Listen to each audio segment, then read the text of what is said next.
जय हिंद दोस्तों। Most welcome. कैसे हैं आप लोग? देखिए, आज हम बात करने वाले हैं भारत की संपूर्ण नदियों के ऊपर। ठीक है, इन्हें हम प्रश्न के माध्यम से संपन्न करेंगे। और अगर आप रिवीजन के दृष्टिकोण से देख रहे हैं तो ये आपके लिए सबसे बेस्ट सेशन है। अगर आप पहली बार देख रहे हैं तो भी आपके लिए बेस्ट सेशन है। ठीक है, तो देखिए आपके सामने फर्स्ट क्वेश्चन है। देखिए, क्वेश्चन का स्तर ऐसा है कि आप कोई भी एग्जाम देंगे तो बिल्कुल तीर निशाने पे लगेगी। ठीक है, तो एकदम डिटेल में डिस्कस करके चलेंगे, जल्दी जल्दी से चलेंगे। तो फर्स्ट क्वेश्चन पढ़िए ध्यान से। क्या है? वैनगंगा तथा पैनगंगा किसकी सहायक नदी हैं? तो बताइए, ए है गोदावरी, बी है कृष्णा, सी है गंगा, डी है झेलम। तो दोस्तों इसमें राइट आंसर क्या होगा? कमेंट सेक्शन में जल्दी से बताइए। इसमें राइट आंसर होगा ऑप्शन नंबर ए, गोदावरी। ठीक है, तो वैनगंगा और पैनगंगा गोदावरी की सहायक नदियां हैं। अगर जैसे मान लीजिए ये है गोदावरी, सबसे पहले ये किन किन प्रदेश में बहती है? तो महाराष्ट्र, तेलंगाना और आंध्र प्रदेश में। कहाँ पे गिरती है? बंगाल की खाड़ी में। ठीक है, अब देखिए ये जो वैनगंगा और पैनगंगा है किधर से आके गिरती हैं? तो ये लेफ्ट साइड से आके मिलती हैं, वैनगंगा और पैनगंगा। ठीक है, और ये जब प्राणहिता इंद्रावती से मिलती हैं तो इनका नाम बदल के हो जाता है प्राणहिता। ठीक है, तो प्राणहिता भी किधर से आ रही है? लेफ्ट साइड से। ठीक है, तो इतना याद रखेंगे तो क्वेश्चन आपसे एग्जाम में नहीं छूटेगा। चलिए अगला प्रश्न देखिए, प्रश्न नंबर दूसरा। भारत की सबसे लंबी नदी जिसका उद्गम तथा मुहाना दोनों भारतीय क्षेत्र में स्थित है। ठीक है, बड़ा ही टेक्निकल और घुमावदार प्रश्न है, जल्दी से बताइए। ए है गंगा, बी है गोदावरी, सी है ब्रह्मपुत्र, डी है नर्मदा। तो दोस्तों इसमें राइट आंसर है आपका ऑप्शन नंबर, देखिए सभी लोग गलती कर रहे होंगे गंगा और गोदावरी के साथ, दैट्स द मिस्टेक। ठीक है, तो इसमें राइट आंसर है ऑप्शन नंबर डी, नर्मदा। ठीक है, अब देखिए प्रश्न क्या है। भारत की सबसे लंबी नदी से आपने कंफ्यूज होकर गंगा टच कर दिया, लेकिन लेकिन लेकिन यहाँ पे देखिए जिसका उद्गम तथा मुहाना दोनों भारतीय क्षेत्र में स्थित हो। ठीक है, तो अगर हम बात करें यहाँ पे एक रफ टफ मैप के थ्रू आपको समझाने का कोशिश करूँगा बस। ठीक है, तो यहाँ से अमरकंटक पहाड़ी से निकलती एक नदी, नाम है नर्मदा। ठीक है, और ये विंध्य और सतपुड़ा रेंज के बीच में बहते हुए आती है। ठीक है, अब इसका नाम क्या है? नर्मदा। ठीक है, यही है जिसके बारे में हम जान रहे हैं। देखिए ये निकल कहाँ से? भारत से। ठीक है, गिर कहाँ से रही है? भारत से। तो ये प्रश्न था। ठीक है, यहाँ पे समझने में क्वेश्चन लोग मिस्टेक कर देते हैं, आप मत कीजिएगा। चलिए, अगर देखिए आप नए हैं मेरे चैनल पे तो आप इस चैनल का हिस्सा बनिए। ठीक है, वीडियो को लाइक कीजिए और चैनल को सब्सक्राइब कर लीजिए। चलिए प्रश्न नंबर तीसरा देखिए। प्रश्न नंबर तीसरा क्या है? कावेरी नदी का उद्गम स्थल है, तो जल्दी से बताइए कहाँ पे है?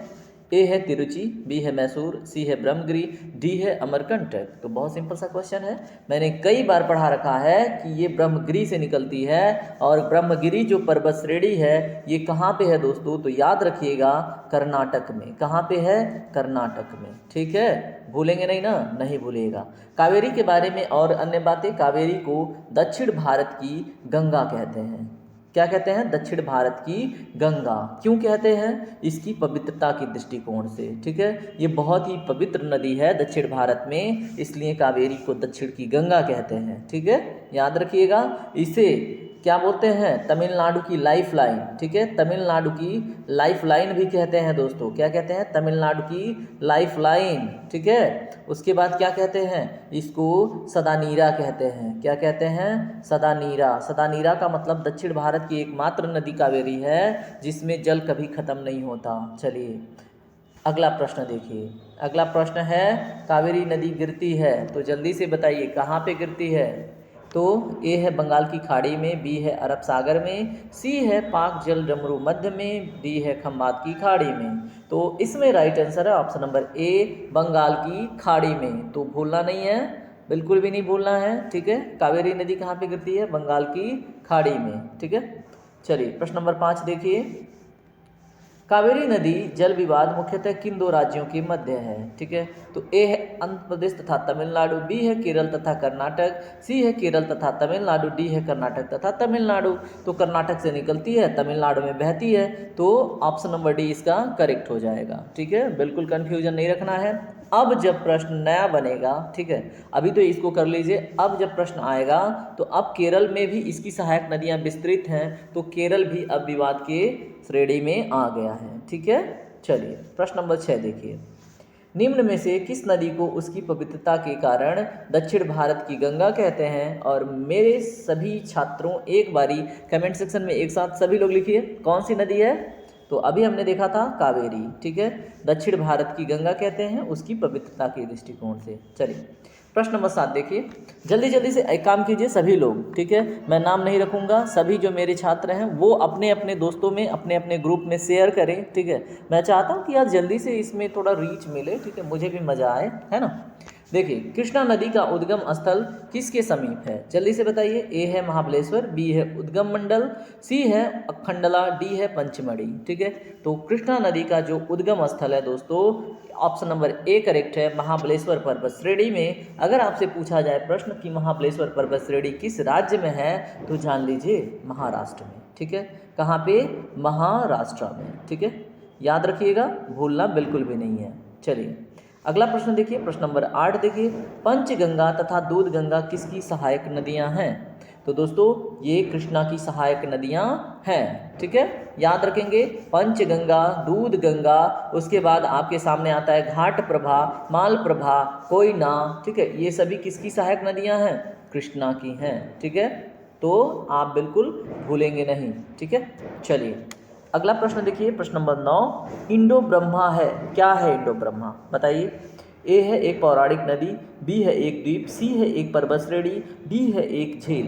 तो इसमें दोस्तों राइट आंसर है ऑप्शन नंबर ए, एक पौराणिक नदी, ठीक है। चलिए प्रश्न नंबर 10 देखिए, देखिए हमने सिंपली कितना आसानी से 10 प्रश्न देख लिए, है ना, डिटेल में भी बात करते हुए। तो झेलम नदी का उद्गम कहाँ पे होता है? जल्दी से बताइए। ए है तिब्बत मानसरोवर झील, बी है रोहतांग दर्रा हिमाचल प्रदेश, सी है वेरीनाग झरना जम्मू कश्मीर, डी है अरावली श्रेणी। तो दोस्तों इसमें राइट आंसर हो जाता है आपका ऑप्शन नंबर सी, वेरीनाग, ठीक है। वेरीनाग एक झरना है, कहाँ पे है? जम्मू कश्मीर में है। वेरीनाग झरना का पानी जहाँ पे इकट्ठा होता है उसको हम बोलते हैं शेषनाग झील, और शेषनाग झील से ही निकलती है आपकी झेलम, ठीक है। कौन सी नदी निकलती है? झेलम। तो इतना याद रख के चलेंगे तो एग्जामिनर आपको कैसे बाहर करेगा? एग्जाम से नहीं कर पाएगा, ठीक है। और देखिए दोस्तों सबसे इम्पॉर्टेंट बात, अपनी एक बारी ना अगर आपको मोटिवेशन नहीं आता है तो एक बारी आप क्या कीजिएगा, देख लीजिएगा कि आपके गार्जियन कितने दिक्कतों से, ठीक है, या फिर कितने मेहनत से पैसे कमाते हैं, ठीक है। तो वो सारी चीज़ें सोचिएगा और देखिएगा आपके लिए उनका कितना डेडिकेशन है, कितनी उम्मीदें हैं, तो आपको पढ़ने का मन डेफिनेटली करेगा, ठीक है। अगर आप एक बड़े ही भद्दे चरित्र के इंसान होंगे तभी आपका मन पढ़ाई से हटेगा फिर तो, ठीक है। तो याद रखिएगा। चलिए प्रश्न नंबर 11 देखिए, सिंधु नदी का अपवाह क्षेत्र निम्नलिखित में से किस देश में विस्तारित है? जल्दी से बताइए। ए है भारत, बी है चीन, सी है पाकिस्तान, डी है उपरोक्त सभी। तो दोस्तों इसमें राइट आंसर है ऑप्शन नंबर डी, सभी में, ठीक है। भारत में भी है, चीन में भी है, पाकिस्तान में भी है, तो इसमें all of this right answer होगा, ठीक है। तो याद रखिएगा। चलिए प्रश्न नंबर 12 देखिए, देखिए बड़े स्तर का प्रश्न है। सिंधु नदी के बारे में निम्न प्रश्नों पर विचार कीजिए जो कूट दिए गए हैं। सिंधु नदी का उद्गम मानसरोवर झील के निकट तिब्बत चीन से होता है, बिल्कुल सही बात है। प्रश्न नंबर इसमें देखिए ऑप्शन नंबर दूसरा क्या है? सिंधु नदी भारत के 2 राज्यों में प्रवाहित होती है, बिल्कुल नहीं होती है, क्योंकि वो अब 2 राज्य नहीं बचे हैं, ठीक है। तो वो क्या हैं? 2 यूटी हैं, लेकिन उसमें सिर्फ एक यूटी में प्रवाहित होती है, नाम है लद्दाख, ठीक है, याद रखिएगा। उसके बाद क्या है? सिंधु नदी भारत में सिंधु गाद से लद्दाख में प्रवेश करती है, जी हाँ बिल्कुल राइट, ठीक है। तो ऑप्शन 1 और 3 सही है, तो इसमें आप देखिए कहाँ पे है, इसमें ऑप्शन नंबर सी आपका करेक्ट होगा, कथन 1 और 3 सही जवाब है, ठीक है। तो इस तरह से जब आप डिटेल में पढ़ के आगे बढ़ते हैं दोस्तों तो आपसे प्रश्न नहीं छूटता है, ठीक है। सिंधु कहाँ से निकली? मानसरोवर झील से। भारत में जिस स्थान से प्रवेश करती है दोस्तों उस स्थान का नाम है देमचोक, ठीक है, याद रखेंगे कौन सा नाम है? देमचोक। सिंधु की सबसे लंबी सहायक नदी पूछ ले दोस्तों तो हो जाएगी चिनाब, ठीक है। तो आगे हम देखेंगे प्रश्नों में बाकी। चलिए अगला प्रश्न देखिए, प्रश्न नंबर 13 देखिए आ ही गया। सिंधु नदी की सबसे बड़ी सहायक नदी है, तो ए है काबुल, बी है कुर्रम, सी है चिनाब, डी है झेलम। तो इसमें राइट आंसर क्या होगा आपका? Option number C, Chenab. अब चिनाब के बारे में थोड़ा सा बात कर लेते हैं, है ना। देखिए चिनाब का जो प्राचीन नाम है वो है अस्किनी, एग्जामों में पूछा जाता है तो आप करके आइएगा, क्या नाम है? अस्किनी। ठीक है। चिनाब दो नदियों से मिलके बनती है, चंद्र और भागा से, चंद्र प्लस भागा से, ठीक है, याद रखिएगा। इसलिए चिनाब का एक अन्य नाम भी है चंद्र भागा, ठीक है, हो गया। इसके बारे में एक चीज़ और याद रखिए, ये बाड़ा लाचला दर्रा के पास से निकलती है। कहाँ से? बाड़ा लाचला दर्रा के पास से। ये भी हो गया। किस प्रदेश से निकलती है? हिमाचल प्रदेश से, ठीक है। इतना तो इनफ है, ठीक है। इसके आगे भी बात करेंगे, अभी चलते हैं आगे, ठीक है। चलिए प्रश्न नंबर 14 देखिए। निम्नलिखित में से किस नदी को चंद्रभागा भी कहा जाता है? तो हमने डिस्कस कर लिया है, तो बताइए जल्दी से कमेंट सेक्शन में what is the right answer for this question. तो दोस्तों इसमें राइट आंसर होगा ऑप्शन नंबर सी, चिनाब, ठीक है। चलिए देखिए नेक्स्ट क्वेश्चन। निम्नलिखित में से जो नदी सिंधु की सहायक नदी नहीं है वह है? तो दोस्तों देखिए बताइए, तो मैंने पढ़ा रखा है। तो देखिए झेलम तो है, सहयोग भी है, कोसी नहीं है, कोसी नहीं है, चिनाब तो है। तो ऑप्शन नंबर सी करेक्ट हो जाएगा, कोसी नहीं है, ठीक है। तो देखिए एक सेशन हमने इसके पहले किया था, तो इसका आप क्विकली रिवीजन के रूप में भी इसको ले सकते हैं, ठीक है। जितना रिवाइज करेंगे उतना ही आपके लिए ठीक रहेगा। प्रश्न नंबर 16 देखिए। हिमालय में सिंधु नदी उदाहरण है किस प्रकार की? ए है अनुवर्ती, बी है परिवर्ती और सी है अध्यारोपित अपवाह का, डी है पूर्ववर्ती अपवाह का। तो दोस्तों ऑप्शन नंबर डी करेक्ट है, पूर्ववर्ती अपवाह का, ठीक है, तो भूलिएगा नहीं। चलिए प्रश्न नंबर 17 देखिए। प्रश्न नंबर 17 ध्यान से देखिए। भारत स्थित पंजाब की 5 नदियों को पंचनद कहा जाता है। पंचनद में निम्नलिखित में से कौन सा शामिल नहीं है? तो बताइए। देखिए पंचनद में 5 नदियां हैं, झेलम है, बिल्कुल है, रावी है, बिल्कुल है, ब्यास है, बिल्कुल है, साबरमती नहीं है। Option number D is the right answer for this question. तो आप लोग नोट करते रहिएगा, ठीक है। ये कहाँ पे बहती है दोस्तों? ये बहती है गुजरात में, ठीक है, आके खंबात की खाड़ी में गिरती है। ये पंचनद के हिस्से में नहीं आती है, ठीक है। और 2 नदियाँ कौन बच गई इन तीनों के अलावा? अगर हम बात करें तो एक हो गई आपकी सतलुज, ठीक है, और एक हो गई कौन सी बताइए? एक हो गई आपकी चिनाब, ठीक है। ये 5 नदियाँ ऊपर 3, ये 3 और ये 2, ये क्या कहलाते हैं मिलके? पंचनद, ठीक है। इन्हीं पंच नदियों के प्रवाह से जो जल आता है और उसमें जो मृदा आती है उसी से पंजाब क्षेत्र का निर्माण हुआ है, ठीक है। जो पाकिस्तान का पंजाब है उसका निर्माण हुआ है, ठीक है, तो याद रखिएगा। चलिए प्रश्न नंबर 18 देखिए। निम्नलिखित में से किस नदी के नाम पर भारत का नाम इंडिया पड़ा है? बहुत सिंपल सा क्वेश्चन है, जल्दी बताइए। इसमें राइट आंसर होगा ऑप्शन नंबर बी, सिंधु, ठीक है। क्योंकि सिंधु के एक नाम और है, वो है इंडस, और इंडस में से इंड निकाल लीजिए और आइए जोड़ दीजिए। तो ये नाम किन्होंने दिया? यूनानियों ने। किन्होंने? यूनानियों ने, यानी कि ग्रीक भाषियों ने, ठीक है, याद रखेंगे। चलिए प्रश्न नंबर 19 देखिए।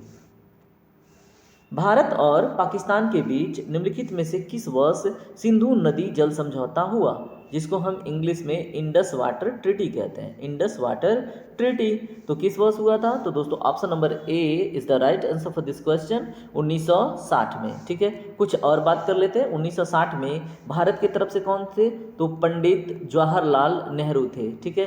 पाकिस्तान की तरफ से कौन थे? आयूब खान थे, ठीक है, इतना याद रखेंगे। चलिए बहुत अच्छी बात है। अब एक बात और जान लीजिए कि इस समझौते में भारत को कौन सी नदी मिली और पाकिस्तान को कौन सी मिली? तो पाकिस्तान को कौन सी मिली दोस्तों? ऊपर की तीनों नदियां, ठीक है। कौन कौन? पहली तो इंडस, जिसको हम सिंधु के नाम से जानते हैं। दूसरा झेलम, ठीक है, झेलम को झेलम के नाम से जानते हैं। प्राचीन में इसको बितस्ता के नाम से भी जाना जाता था। और एक हो गई आपकी चिनाब, चिनाब को प्राचीन में अस्किनी के नाम से जानते थे। अब नीचे जैसे रावी हो गई, उसके बाद ब्यास हो गया, उसके बाद सतलज हो गया, ठीक है। ये तीनों नदियों का जल भारत को मिला, ठीक है, इतना याद रख के चलिएगा जल्दी जल्दी से, ठीक है। चलिए देखिए, अगर आप नए हैं तो बिल्कुल कंजूसी मत कीजिए, ठीक है, जुड़िए ना, क्या ही ज़्यादा है आपका, बढ़िया बढ़िया चीज़ पढ़ाता हूँ आपको। चलिए प्रश्न नंबर 20 देखिए। निम्नलिखित में से कौन सा जोड़ा सही नहीं है? तो बताइए जल्दी से, कौन सा जोड़ा सही नहीं है? ए है लेह सिंधु, बी है श्रीनगर झेलम, सी है लुधियाना सतलज, डी है लाहौर सिंधु। तो दोस्तों इसमें ऑप्शन नंबर डी करेक्ट है। लाहौर सिंधु का संबंध ठीक नहीं है, क्योंकि लाहौर आपको पंजाब में देखने को मिलता है और सिंधु पंजाब से होकर नहीं बहती। बाकी लेह में सिंधु बहती है, श्रीनगर में झेलम बहती है, लुधियाना में सतलज बहती है, ऊपर के तीनों राइट है। चलिए प्रश्न नंबर 21 देखिए। भारत के पंचनद झेलम, रावी, ब्यास, चिनाब और सतलज में से किसका उद्गम भारत से बाहर होता है? बहुत सिंपल सा क्वेश्चन है, जल्दी बताइए। तो मेरे प्यारे दोस्तों, मैंने आप लोगों को क्या पढ़ा रखा है बताइए? मैंने क्या पढ़ाया आप लोगों को? कुछ तो पढ़ाया होगा, तभी तो बोल रहा हूँ। चलिए आपको दिखा देता हूँ। देखिए हमने देखा था ब्यास कहाँ से निकलती है, हिमाचल प्रदेश से, और आके सतलज में मिल जाती है। कहाँ पे, हरिके में। उसके बाद हमने देखा था सतलज कहाँ से आती है, तिब्बत के पठार से, ठीक है, हिमाचल प्रदेश में आती है, जिससे मिलती है ब्यास, और जिस दर्रे से आती है उसका नाम है सिपकिला। सिपकिला दर्रा कहाँ पे है दोस्तों, सिपकिला दर्रा हिमाचल प्रदेश में। उसके बाद झेलम इस जम्मू कश्मीर के शेषनाग झील से निकलती है, और ये आके मिलती है कहाँ से, चिनाब में। और चिनाब कहाँ से निकलती है दोस्तों, हिमाचल प्रदेश के बाड़ालाचला दर्रा के पास से, और ये आके सबसे बड़ी लंबी सहायक नदी है किसकी, सिंधु की। और सिंधु नदी यहीं से कहाँ से निकलती है, मानसरोवर झील से, और ये लद्दाख और जास्कर पर्वत श्रेणियों के मध्य से बहते बहते पाकिस्तान से होते होते फिर आके गिर जाती है अरब सागर में, ठीक है। तो जैसे जैसे मैंने जिनका नाम लिया वो नदियाँ थी, ठीक है। इसमें ऊपर वाली कौन सी है, सिंधु, उसके नीचे ये कौन सी है, झेलम, उसके बाद ये कौन सी है, चिनाब, ठीक है, सी मतलब चिनाब, उसके बाद ये क्या है, ब्यास, ठीक है, उसके बाद ये सबसे ये कौन सी नदी है, सतलज। तो इसमें देखिए दोस्तों, सतलज कहाँ से निकल रही है, तिब्बत के पठार से। तो तिब्बत के पठार से निकल रही है तो ये भारत से बाहर होगा, ठीक है। तो इसमें राइट आंसर हो गया आपका सतलज, ठीक है। तो देखिए ऐसे ही थोड़ा सा डिटेल में मस्ती करते हुए पढ़ेंगे ना तो ज़्यादा बैठेगा दिमाग में, ठीक है। तो आप कन्फ्यूज बिल्कुल नहीं होंगे, सुनते रहेंगे। चलिए प्रश्न नंबर 22 देखिए। प्रश्न नंबर 22 पढ़िए आप खुद ध्यान से, खूब ध्यान से पढ़िए, ठीक है। निम्नलिखित में से कौन नदियों का और उनके वैदिक कालीन नाम से सही सुमेलित नहीं है, ठीक है। तो अभी देखिए हमने 2-3 का नाम डिस्कस कर लिया ऑलरेडी। अब आप स्वयं बताइए। देखिए झेलम को वितस्ता बोलते थे, बिल्कुल बोलते थे, सही है। और झेलम को क्या बोलते थे, ग्रीक भाषा में हेड स्पीच बोलते थे। व्यास को विपाशा बोलते थे, बिल्कुल सही बात है। सतलज को सुतुद्री बोलते थे, एकदम करेक्ट। चिनाब को सांकू नहीं बोलते थे दोस्तों, चिनाब को हमने बताया आप लोगों को अस्किनी, क्या बोलते थे, अस्किनी, ठीक है। चिनाब को अस्किनी बोलते थे। और सांकू किसका नाम है, सांकू दोस्तों ब्रह्मपुत्रा का नाम है। कहाँ पे नाम है ये है तिब्बत के पठार में। तिब्बत के पठार में सांकू को क्या बोलते हैं, बताइए, ब्रह्मपुत्रा को क्या बोलते हैं, सांकू बोलते हैं, ठीक है। चलिए अगला प्रश्न देखिए, प्रश्न नंबर 23। सतलज नदी भारत में किस राज्य और किस गाज से प्रवेश करती है। तो दोस्तों अभी हमने थोड़ी देर पहले डिस्कस किया, ये हिमाचल प्रदेश में सिपकिला दर्रे से प्रवेश करती है, ठीक है। तो कुछ सोचना ही नहीं है। चलिए प्रश्न नंबर 24 देखिए। निम्नलिखित में से कौन सी नदी सिंधु नदी में पाकिस्तान अफगानिस्तान की ओर से दाहिने तरफ से नहीं मिलती है, ठीक है। तो बताइए कौन सी नदी है। तो दोस्तों अभी हमने थोड़ी देर पहले डिस्कस किया कि चिनाब कहाँ से निकलती है, बताइए। चिनाब निकलती है हिमाचल प्रदेश से। और हिमाचल प्रदेश अगर हम बात करें, ये सिंधु नदी है, तो ये किधर से आके मिलता है, लेफ्ट साइड से, ठीक है। किधर से आके मिलता है, लेफ्ट से। ऊपर वाली नदियाँ जो आके मिलती है राइट से, ठीक है। तो यहाँ से पूछ ही तो रहा है, जो दाहिने साइड से नहीं मिलती है, तो चिनाब इसमें जो है नहीं मिलती है। बाकी गोमल, उसके बाद काबुल, कुर्रम, ये सभी कहाँ से आके मिलती हैं, राइट साइड से। कहाँ पे, पाकिस्तान में, ठीक है। चलिए प्रश्न नंबर 25 देखिए। निम्नलिखित में से अफगानिस्तान की किस नदी का उल्लेख ऋग्वेद में मिलता है। तो दोस्तों इसमें राइट आंसर होगा ऑप्शन नंबर बी, काबुल और गोमल का, ठीक है।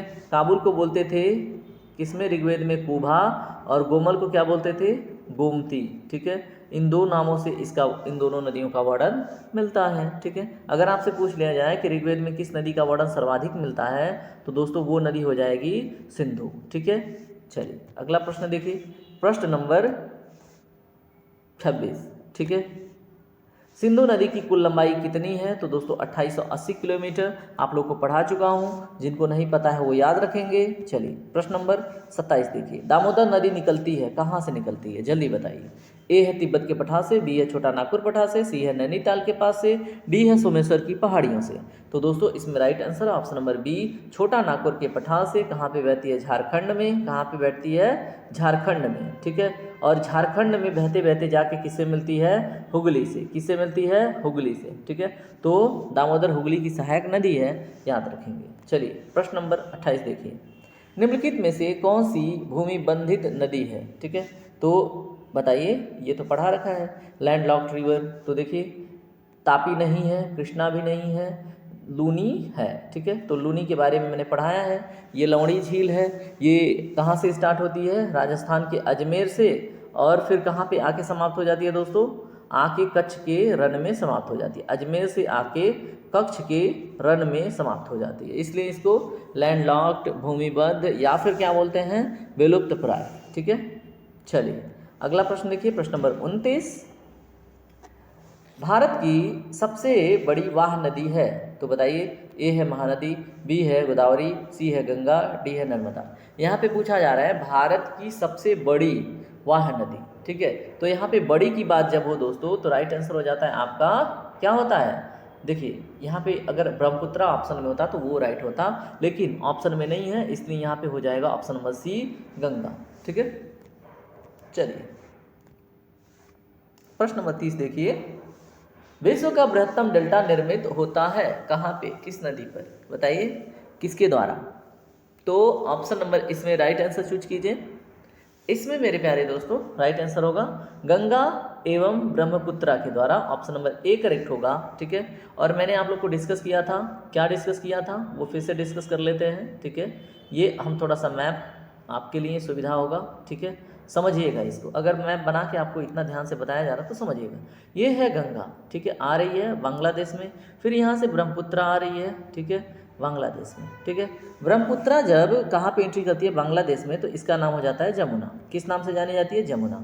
और जब गंगा एंट्री लेती है, इसका नाम हो जाता है पद्मा, ठीक है। और जब दोनों मिलते हैं तो इसका नाम हो जाता है पद्मा, ठीक है। लेकिन मोटा मोटे एग्जामों में इसको मेघना बोल देते हैं, लेकिन यहाँ से जब बराक आती है और जब पद्मा से मिलती है तो इसका नाम हो जाता है मेघना, क्या हो जाता है, मेघना, ठीक है।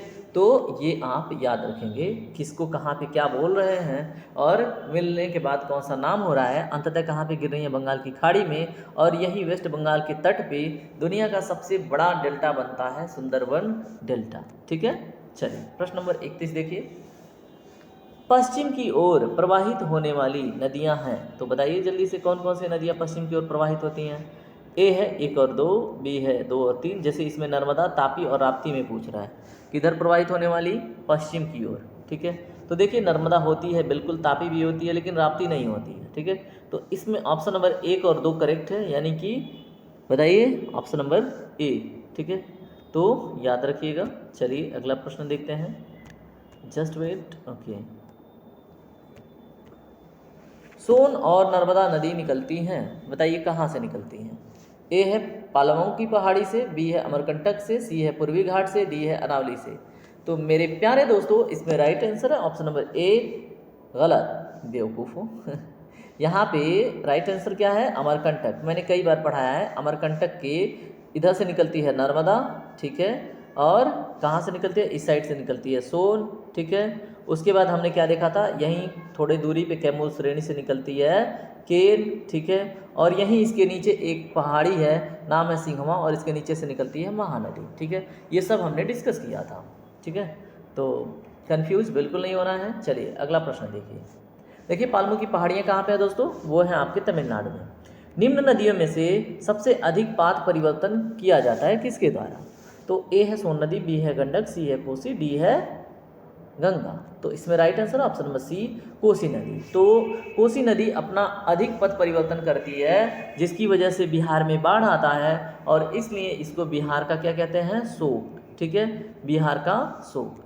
चलिए प्रश्न नंबर 34 देखिए, प्रश्न नंबर 34 क्या है, हिमालय काटकर एवं बहाकर आने वाली नदियां हैं, तो बताइए हिमालय काटकर और उसको बहाकर या फिर बहकर आने वाली नदियां कौन कौन सी हैं। ए है सतलज सिंधु गंगा, बी है ब्रह्मपुत्र सतलज सिंधु, सी है ब्रह्मपुत्र सिंधु गंगा, डी है सतलज ब्रह्मपुत्र यमुना। तो दोस्तों इसमें राइट आंसर हो जाता है आपका option number B, Brahmaputra Sutlej और सिंधु, यानी कि option number B is the right answer, ठीक है, तो याद रखेंगे। चलिए प्रश्न नंबर 35 देखिए, हिमालय पार की नदियां हैं, तो दोस्तों अभी हमने बात किया, तो कौन कौन सी हो जाएंगी, Brahmaputra Sindhu Sutlej, option number B, ठीक है। चलिए प्रश्न नंबर 36 देखिए, निम्नलिखित में से नदियों की लंबाई का सही अवरोही क्रम बताना है, यानी कि आपको बढ़ते से घटते क्रम में बताना है, ठीक है। तो यहाँ पे भारत की नदियाँ नहीं पूछा है, केवल क्या पूछा है, नदियाँ, ठीक है। तो दोस्तों सबसे पहले आपका आ जाएगा ब्रह्मपुत्रा, बिल्कुल सही बात है, उसके बाद आ जाएगा आपका गंगा, उसके बाद गोदावरी, उसके बाद नर्मदा। तो option number A is the right answer for this question, याद रखेंगे। अगर भारत का कहता तो गंगा सबसे पहले आ जाती, लेकिन यहाँ पे क्या रहा है, नदियों का, डायरेक्ट नदियों का, ठीक है। चलिए अब एक छोटा सा ब्रेक लीजिए, 36 क्वेश्चन हो गए और यहाँ पे हम हमेशा की तरह करते हैं इंटरटेनमेंट और यहाँ पे सुनेंगे हम एक छोटू सा गाना, ठीक है। उसके बाद आगे बढ़ेंगे। ये गाना सिर्फ आपके मूड लाइट के उद्देश्य के लिए होता है, ठीक है, तो याद रखिए। चल तो सुनते हैं एक प्यारा सा सॉन्ग। तू आती है सीने में जब जब सांसें भरता हूँ, हवा के जैसे उड़ती है तू, मैं रेत जैसे बहता हूँ। कौन तुझे यूं प्यार करेगा जैसे मैं करता हूँ।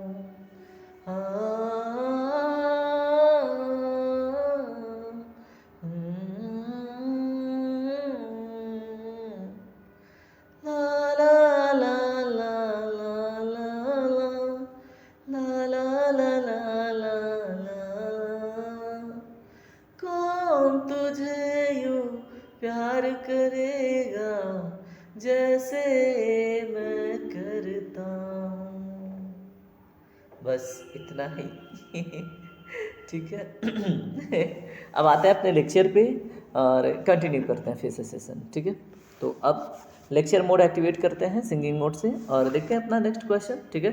तो देखिए इसमें हमने देख लिया था option number A is the right answer. Question number 37 देखिए, गंगा नदी को बांग्लादेश में किस नाम से जाना जाता है? अभी हमने डिस्कस कर लिया है। जल्दी से बताइए इसका राइट आंसर क्या होगा। इसमें दोस्तों राइट आंसर होगा आपका ऑप्शन नंबर ए पद्मा, ठीक है। गंगा नदी को बांग्लादेश में पद्मा के नाम से जानते हैं, ये हम डिस्कस कर चुके हैं। चलिए प्रश्न नंबर 38 देखिए, गंगा एवं ब्रह्मपुत्रा के संयुक्त जलधारा को किस नाम से जाना जाता है? तो दोस्तों इसमें राइट आंसर हो जाता है आपका option number C, as per examiner as per the big examination, ठीक है, याद रखेंगे। अन्यथा इसको तब तक मेघना के नाम से नहीं जानते हैं जब तक कि उसमें आके बैराक नहीं जुट जाती, लेकिन एग्जामों में मेघना एक्सेप्टेड है तो आप मेघना ही याद रखेंगे, ठीक है।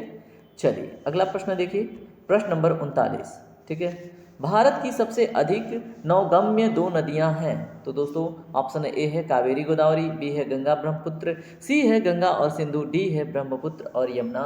इसमें राइट आंसर है ऑप्शन नंबर बी, गंगा और ब्रह्मपुत्र, ठीक है। चलिए प्रश्न नंबर 40 देखते हैं।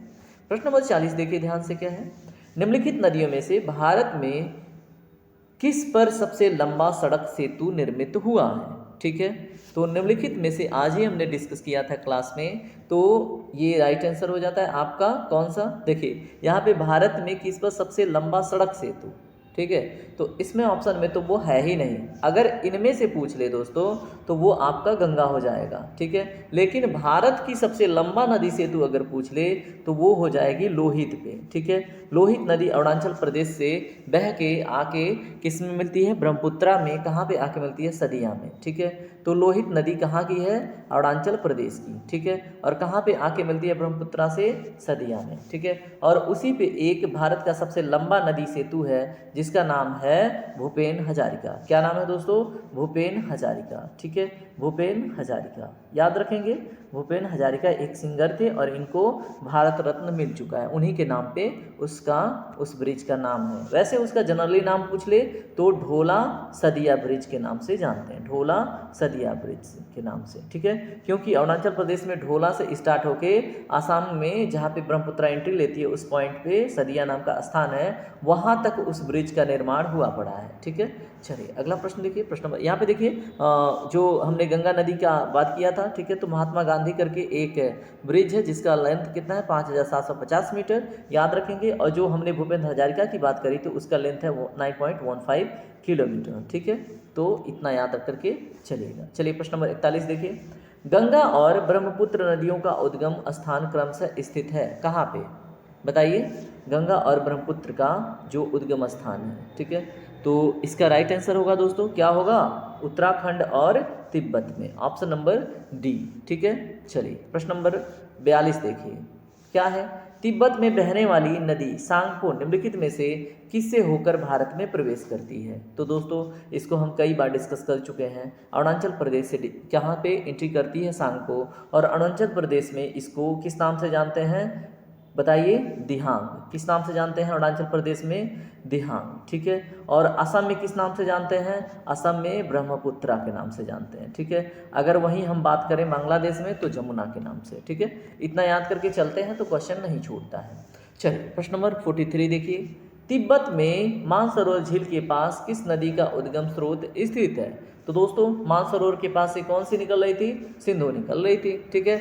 और देखिए पास में सतलज भी निकल रही थी, ब्रह्मपुत्र भी निकल रही थी। अगर ऑप्शन में ऑल ऑफ दीज रहे तो ऑल ऑफ दीज करेक्ट होगा, ठीक है। लेकिन सबसे ज़्यादा इंपॉर्टेंट क्या है? सिंधु नदी मानसरोवर झील से निकलती है। अगर के पास से पूछा जा रहा है तो ये तीनों उसी के पास से निकलती हैं। में से अगर पूछे तो सिंधु, अगर के पास से पूछे तो सिंधु, सतलज और ब्रह्मपुत्रा तीनों, ठीक है। चलिए प्रश्न नंबर 44 देखिए, विश्व का सबसे बड़ा नदी द्वीप माजुली का निर्माण करने वाली नदी है? तो दोस्तों बताइए, माजुली द्वीप का निर्माण असम में हुआ पड़ा है, ठीक है। हिंट मिल गया है आपको, अब बताइए। तो दोस्तों असम में कौन सी नदी बहती है? ब्रह्मपुत्रा। ब्रह्मपुत्रा पे एक नदी द्वीप निर्मित है माजुली, ठीक है। और ये विश्व की सबसे बड़ी नदी द्वीप है, याद रखेंगे। चलिए अगला प्रश्न देखिए, प्रश्न नंबर 45, विश्व का सबसे बड़ा नदी द्वीप माजुली का निर्माण करने वाली नदी है? तो ब्रह्मपुत्रा है, ये तो रिपीट हो गया। चलिए प्रश्न नंबर अगला देखिए 46, निम्नलिखित में से कौन सी नदी दक्षिण से उत्तर की ओर प्रवाहित होती है? ठीक है, यानी कि साउथ से नॉर्थ। तो बताइए कौन सी नदी है इनमें से? गोदावरी तो है नहीं, इसका डायरेक्शन ऐसे है। कावेरी भी नहीं है, ये इसका उत्तर से लगभग थोड़ा सा ऐसे है। कृष्णा भी नहीं है क्योंकि कृष्णा का डायरेक्शन ऐसे है, ठीक है। अब बची बेतवा, तो बेतवा का डायरेक्शन कहाँ से है? मध्य प्रदेश के ऊपर से दक्षिण की ओर। तो राइट आंसर हो गया ऑप्शन नंबर डी, ठीक है। तो इस तरह से आप याद रखेंगे। चलिए प्रश्न नंबर 47 देखिए, निम्न में से किस नदी को बिहार का शोक कहते हैं? तो दोस्तों कई बार रिपीट हो गया, option number B is the right answer for this question. चलिए प्रश्न नंबर 48 देखिए, निम्नलिखित नदियों में से कौन एक विनाशक नदी कहलाती है? तो दोस्तों ऑप्शन नंबर ए करेक्ट है, दामोदर। लेकिन ब्रह्मपुत्रा को कहाँ पे बताइए? ब्रह्मपुत्रा को असम का शोक कहते हैं, ठीक है। और दामोदर को विनाशक नदी कहते हैं। दामोदर कहाँ पे है दोस्तों? तो दामोदर नदी आपको देखने को मिलती है झारखंड में, ठीक है। अगर बात करें कोसी का तो ये बिहार का शोक कहलाती है। इस क्वेश्चन के हिसाब से तो राइट आंसर हो जाएगा सभी का सभी। लेकिन अगर मुख्यतः देखें, मुख्यतः क्या इसमें देखिए सभी के सभी हैं, ठीक है। तो चलिए प्रश्न नंबर 49 देखिए, निम्नलिखित में से कौन सी नदी बंगाल की शोक कहलाती है? ठीक है, तो दोस्तों बंगाल में सबसे फेमस नदी कौन सी है? तो हुगली है। तो हुगली को बंगाल की शोक कहते हैं, चलिए याद रखिएगा। चलिए प्रश्न नंबर 50 देखिए, वे दो प्रमुख नदियां कौन सी हैं जो अमरकंटक पठार से निकलती हैं परंतु वे अलग अलग दिशाओं में प्रवाहित होती हैं? तो दोस्तों अभी थोड़ी देर पहले डिस्कस किया था, नर्मदा और सोन कहाँ से निकलती हैं? अमरकंटक के पठार से, ठीक है। चलिए प्रश्न नंबर 51 देखिए, तवा किस नदी की सहायक नदी है? तो दोस्तों हमने एक पार्टी करी थी, ठीक है, किस नदी के किनारे? नर्मदा नदी के किनारे। जिन्हें नहीं पता है देखिए, अमरकंटक से एक नदी निकलती है, नाम है नर्मदा, ठीक है। नर्मदा की सहायक नदियों में एक नदी है ओरसंग, ठीक है। क्या नाम है? ओरसंग। एक है हिरन, क्या है? हिरन। एक है शेर, एक है क्या? तवा। दूसरी है छोटी तवा, ठीक है। उसके बाद क्या है? दूध। उसके बाद क्या है? शक्कर, ठीक है। अब यहाँ पे देखिए एक कहानी मैं बोलूँगा, उसको ध्यान से सुनिएगा और कभी आप भूलेंगे नहीं। और एक नदी और भी है बरनर, ठीक है। अब यहाँ पे एक कहानी सुन लीजिए, जो नए हैं उनके लिए है ये कहानी, ठीक है। तो देखिए यहाँ पे शेर एक सहायक नदी है नर्मदा की, तो इस पे एक कहानी मैंने बनाया है, ठीक है, कि नर्मदा नदी पर शेर की पार्टी चल रही थी और वो शेर का जो त्यौहार था उसका नाम था ओरसंग, ठीक है। उस त्यौहार को जब मना रहा था शेर, तो उसमें एक हिरन था, ठीक है, और एक क्या था? हाथी, ठीक है। ये दोनों भी थी, ठीक है। तो शेर ने हिरन और हाथी को पकड़ के किस पे पकाया? तवा पे। जब तवा पे नहीं हो पाया तो छोटी तवा लेके आया, ठीक है। इन दोनों तवा पे पकाया और पकाने के लिए क्या चाहिए दोस्तों? बर्नर चाहिए, ठीक है। पका के पार्टी किया। अब देखिए उसके त्यौहार पे केवल मांसाहारी तो आएंगे नहीं, शाकाहारियों के लिए दूध भी थी और शक्कर भी थी, ठीक है। तो दूध और शक्कर मिला के लस्सी पिलाया, ठीक है। तो देखिए दोस्तों ये सभी की सभी सहायक नदियां हैं नर्मदा की, ओरसंग, हिरन, हाथी, शेर, तवा, छोटी तवा, दूध, शक्कर और बर्नर, ठीक है। तो इस कहानी से आप याद रखिएगा। चलिए प्रश्न नंबर 52 देखिए, निम्नलिखित में से कौन सी नदी प्रारंभ में अरुण नदी के नाम से जानी जाती है? ठीक है, जानी जाती थी। तो जल्दी से बताइए इसमें कौन सी नदी है? सोन, कोशी, चंबल या यमुना? तो दोस्तों अगर हम बात करें कोसी का, तो कोसी को नेपाल में अरुण के नाम से जाना जाता था, तो याद रखिएगा। ठीक है, चलिए प्रश्न नंबर 53 देखिए। निम्नलिखित में से किस नदी को उड़ीसा का शोक कहा जाता है? तो दोस्तों महानदी को, ठीक है, क्योंकि यही वहाँ पे बाढ़ लाएगी, तो इसलिए महानदी को उड़ीसा का शोक कहते हैं। ठीक है, याद रखिएगा। चलिए प्रश्न नंबर 54 देखिए। इंदौर के समीप स्थित जनपावा पहाड़ी स्रोत है, तो बताइए इंदौर के समीप स्थित जनपावा पहाड़ी किस नदी के लिए स्रोत है? ए है तापी, तापी हटा दीजिए, इसके लिए सतपुड़ा है। चंबल, चंबल हो सकती है। माही, माही भी हो सकती है।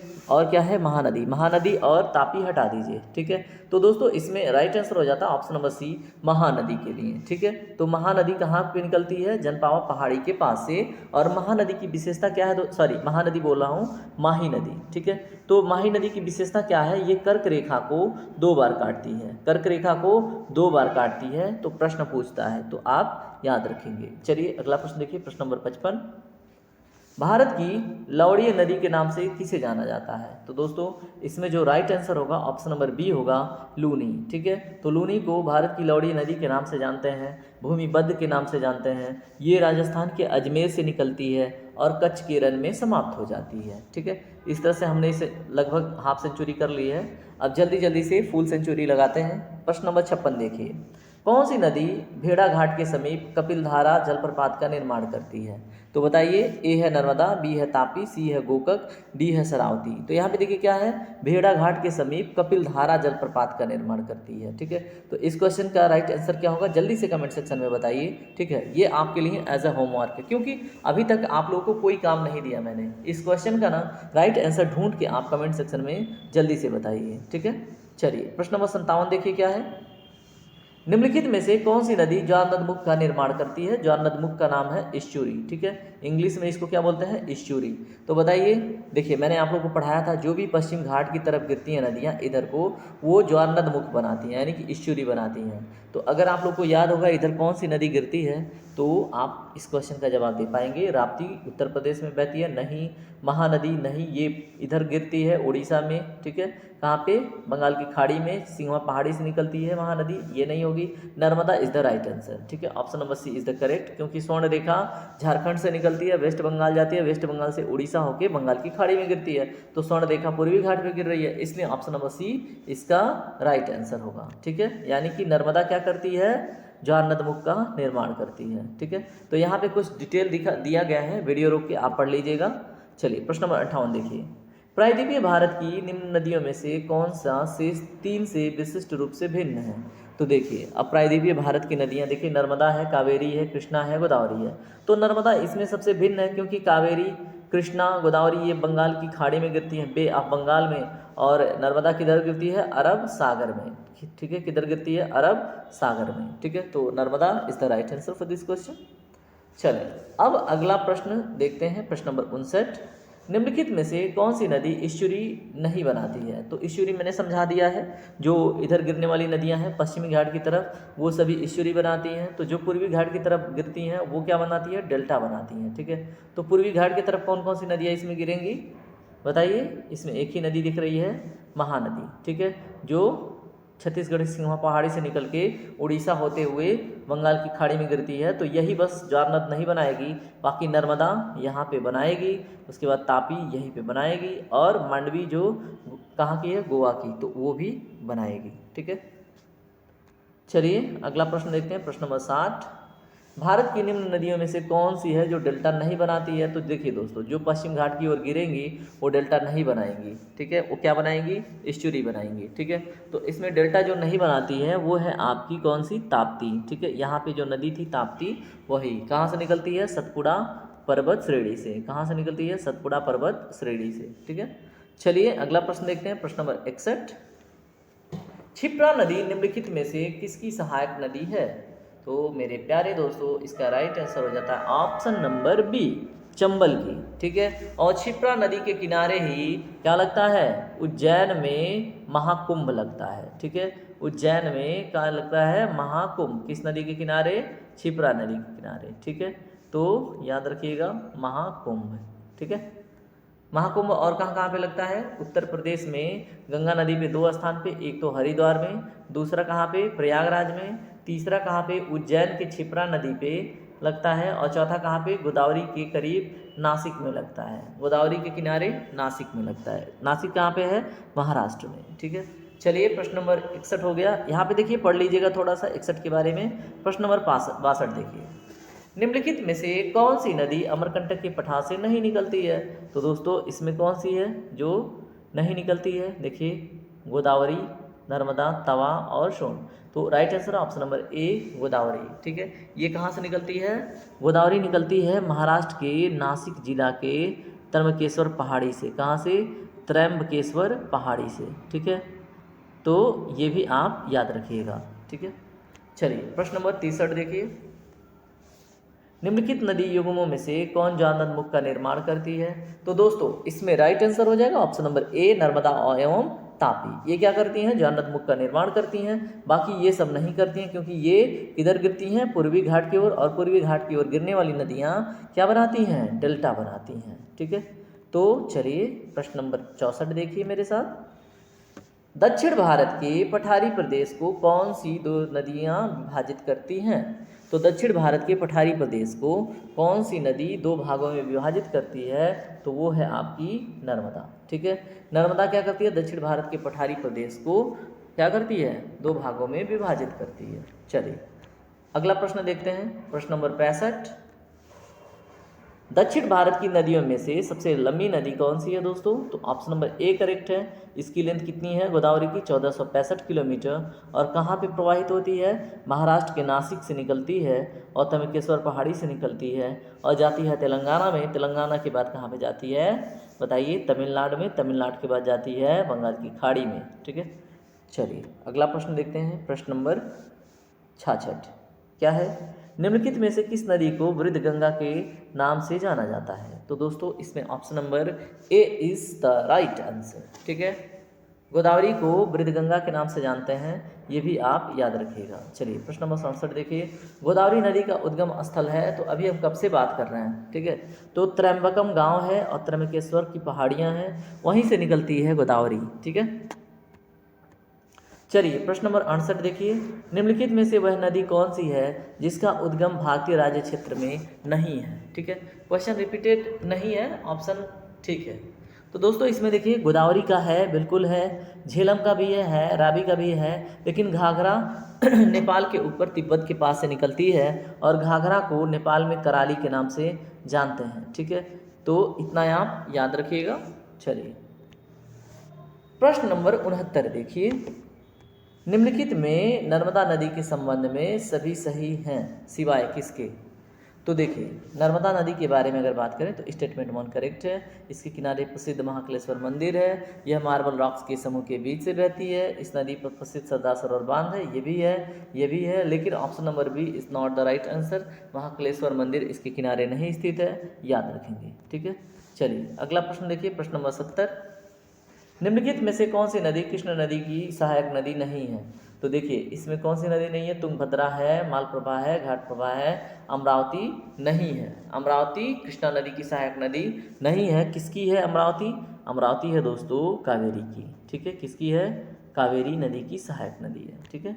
चलिए प्रश्न नंबर 71 देखिए, लूनी नदी किस में गिरती है। तो दोस्तों लूनी नदी कहीं नहीं गिरती है, ये कहाँ पे जाके खत्म हो जाती है, कच्छ के रण में, ठीक है। Option number C is the right answer, ठीक है। चलिए अभी फिर से एक सॉन्ग सुन के आगे बढ़ते हैं, क्योंकि यहाँ तक आते आते ना आपने सीरियसली अपने दिमाग को थोड़ा सा प्रेशराइज कर लिया है, ठीक है। अब यहाँ पे हम भी अपना मूड लाइट करेंगे और आपका भी मूड लाइट हो, इसलिए हम यहाँ पे सुनेंगे एक प्यारा सा सॉन्ग, ठीक है।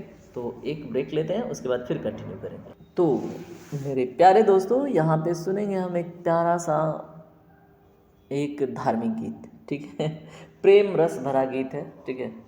और ये भी मेरा एक फेवरेट सॉन्ग है, तो सुनिएगा, शायद आप लोग सुन भी चुके हैं।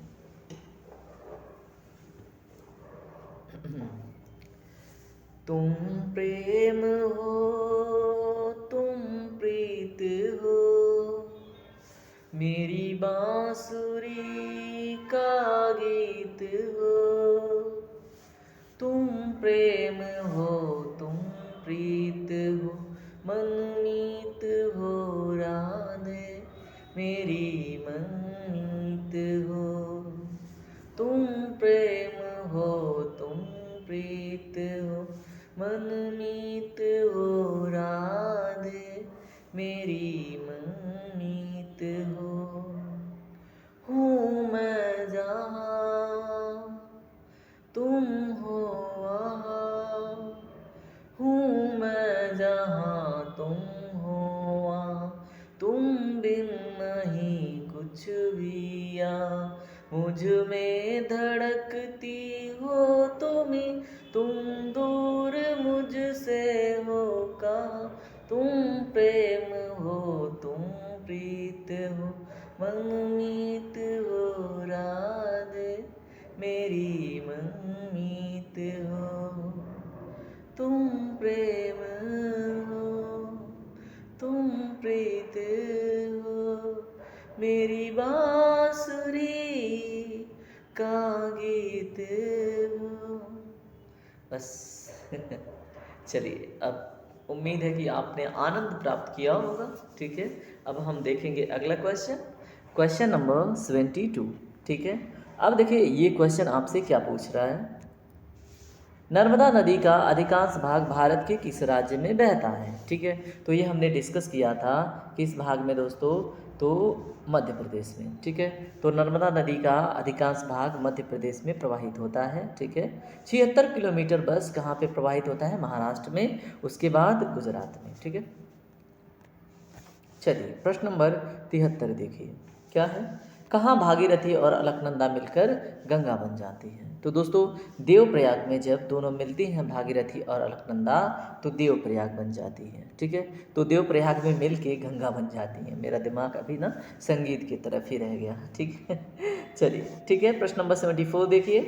अरावली पर्वत श्रृंखला निम्नलिखित नदी प्रणाली में से द्विविभाजित होती है। तो बताइए अरावली पर्वत श्रृंखला किस नदी प्रणाली की वजह से द्विविभाजित होती है। ऑप्शन ए है चंबल और सरस्वती, बी है चंबल और साबरमती, सी है नर्मदा और बनास, डी है लूनी और बनास। तो दोस्तों इसमें राइट आंसर है ऑप्शन नंबर डी, द्विविभाजित होती है किससे, लूनी और बनास से। ठीक है, तो याद रखिएगा। चलिए प्रश्न नंबर 75 देखिए। सिंधु नदी का उद्गम स्थल है कहाँ पे है। तो इसमें राइट आंसर बताइए क्या होगा। इसमें राइट आंसर होगा आपका मानसरोवर झील। ये ऑप्शन रिपीट हो रहा है। अगर आपसे पूछ ले किस पर्वत श्रेणी से निकलती है सिंधु नदी, तो याद रखेंगे कराकोरम। ठीक है, कराकोरम के पास से निकलती है। ठीक है, चलिए अगला प्रश्न देखते हैं, प्रश्न नंबर 76। गोदावरी नदी कहाँ से होकर बहती है। तो दोस्तों अभी थोड़ी देर पहले हमने डिस्कस किया था, निकलती है कहाँ से, महाराष्ट्र से, जाती है कहाँ पे, तेलंगाना में, फिर कहाँ पे जाती है, आंध्र प्रदेश में, और गिर जाती है बंगाल की खाड़ी में। ठीक है, तो याद रखेंगे। चलिए प्रश्न नंबर 77 देखिए। निम्नलिखित में से कौन सी नदी प्रायद्वीपीय पठार उपान से नहीं निकलती है। ठीक है, तो इसमें क्या होगा राइट आंसर। अगर हम बात करें प्रायद्वीपीय पठार उपान से नहीं निकलती है, तो दोस्तों इसमें right answer option number A Yamuna. बाकी दामोदर, चंबल, सोन ये कहाँ से निकलती हैं बताइए, ये सब प्रायद्वीपीय पठार से निकलने वाली नदियाँ हैं। ठीक है, चलिए अगला प्रश्न देखिए, प्रश्न नंबर 78। इन पश्चिमी वाहिनी नदियों में कौन दो पर्वत श्रेणियों के बीच बहती है। तो दोस्तों जाहिर सी बात है नर्मदा ये होगा। ऊपर कौन सी पर्वत श्रेणी है, विंध्य। ऊपर कौन सी पर्वत श्रेणी है, विंध्य। नीचे कौन सी पर्वत श्रेणी है, सतपुड़ा। ठीक है, अब दोनों पर्वत श्रेणियां आ गई तो इनका हाईएस्ट पीक जान लो। विंध्य की हाईएस्ट पीक क्या नाम है दोस्तों, सद्भावना। ठीक है, अगर हम बात करें सतपुड़ा का हाईएस्ट पीक क्या है, तो इसका नाम है, बताइए क्या है सतपुड़ा का, इसका नाम है धूपगढ़। ठीक है, क्या है, धूपगढ़। ठीक है, तो याद रखेंगे। चलिए प्रश्न नंबर 79 देखिए। भारत में सबसे ऊंची ज्वार भित्ति वाली नदी कौन सी है। तो हमने आज ही डिस्कस किया था, option number C is the right answer for this question, Hooghly नदी। ठीक है, चलिए प्रश्न नंबर 80 देखिए। यहाँ पे देखिए, यहाँ पे थोड़ा सा डिटेल आपको मिल जाएगा, इसको पढ़ के ही आगे बढ़िएगा। चलिए प्रश्न नंबर 80 देखिए। निम्नलिखित नदियों में से कौन अपने मार्ग में परिवर्तन करने के लिए कुख्यात है। ठीक है, तो देखिए कोसी इसमें राइट आंसर होगा। ये अपनी बहुत मार्ग चेंज करती है, इसलिए इसको बिहार की कुख्यात नदी के नाम से जानते हैं। ठीक है, चलिए प्रश्न नंबर 81 देखिए। भारत में सबसे बड़ी नदी मुख किस नदी के मुख पर है। तो दोस्तों हमने बात किया नदी मुख। ठीक है, तो सबसे बड़ा नदी मुख हुगली नदी पर है। सबसे बड़ा क्या बताइए, टाइडल बोस यानी कि क्या बनता है बताइए, सबसे बड़ा ज्वार भित्ति किस नदी बनता है, हुगली पे। सबसे बड़ा नदी मुख किसका है, हुगली का। चलिए प्रश्न नंबर 82 देखिए। निम्न में से कौन सी नदी यमुना नदी में नहीं मिलती है? ठीक है, तो ए है केन, बी है बेतवा, सी है सोन, डी है Chambal. Option number C is the right answer, क्योंकि सोन अमरकंटक से निकल के जाके डायरेक्ट पटना के पास में गंगा से मिलती है, ना कि यमुना से। ठीक है, तो याद रखेंगे। चलिए प्रश्न नंबर 83 देखिए क्या है। प्रश्न नंबर 83 है, हाल ही में केंद्र सरकार ने जिसे राष्ट्रीय नदी का दर्जा देने की घोषणा की है वह कौन सी है? तो दोस्तों राष्ट्रीय नदी का दर्जा दिया गया है किसको? गंगा को। अब कब दिया गया है यहाँ पे देख लीजिए, 4 नवंबर 2008 को ही दे दिया गया है। ठीक है, तो याद रखेंगे। चलिए प्रश्न नंबर 84 देखिए क्या है, निम्न नदियों में से किसका सर्वाधिक बड़ा जलग्रहण क्षेत्र है? तो दोस्तों मैंने आज ही आप लोगों को बताया कि वो कौन सा होगा। यहाँ पे देखिए निम्न में से पूछा है। ठीक है, तो निम्न में से अगर देखेंगे तो यहाँ पे राइट आंसर होगा ऑप्शन नंबर बी, महानदी का। ठीक है, लेकिन अगर भारत के संदर्भ में पूछेगा तो गंगा हो जाएगा। ठीक है, तो याद रखेंगे। चलिए प्रश्न नंबर 85 देखिए, हगरी सहायक नदी है किसकी है? बताइए। ए है भीमा की, बी है गोदावरी की, सी है कृष्णा की, डी है तुंगभद्रा की। ठीक है, अब इसका राइट आंसर आप कमेंट सेक्शन में दीजिए। हगरी किसकी सहायक नदी है? ठीक है, जल्दी से कैसे भी दीजिए, ब्राउज कीजिए, कहीं से भी दीजिए, इसका जवाब आप कमेंट सेक्शन में दीजिए। ठीक है, चलिए अगला प्रश्न देखिए, प्रश्न नंबर 86, कपिली जिसकी सहायक नदी है वह है? तो दोस्तों मैंने आज ही पढ़ाया आप लोगों को कपिली नदी के बारे में। ये ब्रह्मपुत्रा की सहायक नदी है और कहाँ से निकलती है? मेघालय के पठार से। ठीक है, कहाँ से? मेघालय के पठार से। चलिए प्रश्न नंबर 87 देखिए, खारी नदी जिस अपवाह तंत्र का अंग है वह है? तो दोस्तों ए है अरब सागरी, बी है आंतरिक अपवाह, सी है अनिश्चित अपवाह, डी है बंगाल की खाड़ी। तो खारी नदी जिस अपवाह तंत्र का अंग है वह कौन सा है? बताइए। आंतरिक अपवाह, अनिश्चित अपवाह, बंगाल की खाड़ी या अरब सागरी? तो दोस्तों खारी नदियाँ जिस अपवाह तंत्र के हिस्से में आती हैं वो अरब सागर में जाके गिरती हैं। ठीक है, और यहाँ पे अगर खारी नदी की बात करें तो लूनी को कहा जाएगा और ये आंतरिक अपवाह के एक हिस्से में आती है। ठीक है, तो इतना याद रखेंगे। ठीक है, आंतरिक अपवाह। ठीक है, चलिए खारी नदी यहाँ पे लूनी नदी के संदर्भ में है। चलिए प्रश्न नंबर 88 देखिए, निम्नलिखित में से कौन सा कथन सत्य नहीं है? ए है महानदी का उद्गम छत्तीसगढ़ में है, तो बिल्कुल सही है ये। गोदावरी का उद्गम महाराष्ट्र में, बिल्कुल सही है। कावेरी का उद्गम आंध्र प्रदेश में है, बिल्कुल गलत है। कावेरी का उद्गम कहाँ पे है? कर्नाटक के ब्रह्मगिरी में। ताप्ती का उद्गम मध्य प्रदेश के कहाँ पे है? बताइए, सतपुड़ा रेंज में, तो ये भी सही है। तो ऑप्शन नंबर सी इसका राइट आंसर होगा, क्योंकि वो स्टेटमेंट करेक्ट नहीं है। चलिए प्रश्न नंबर 89 देखिए, सिंधु नदी का उद्गम स्थान होता है? तो बताइए सिंधु नदी का उद्गम कहाँ से होता है? तो इसको अभी हमने थोड़ी देर पहले डिस्कस किया, कराकोरम पर्वतमाला से। ठीक है, option number C is the right answer. ठीक है, चलिए प्रश्न नंबर 90 देखिए क्या है, निम्न में से कौन सी नदी मध्य प्रदेश से निकलती है और खम्बात की खाड़ी में जाकर गिरती है? तो मध्य प्रदेश से निकलती है, खम्बात की खाड़ी में जाकर गिरती है। तो बताइए कौन सी नदी है? बताइए।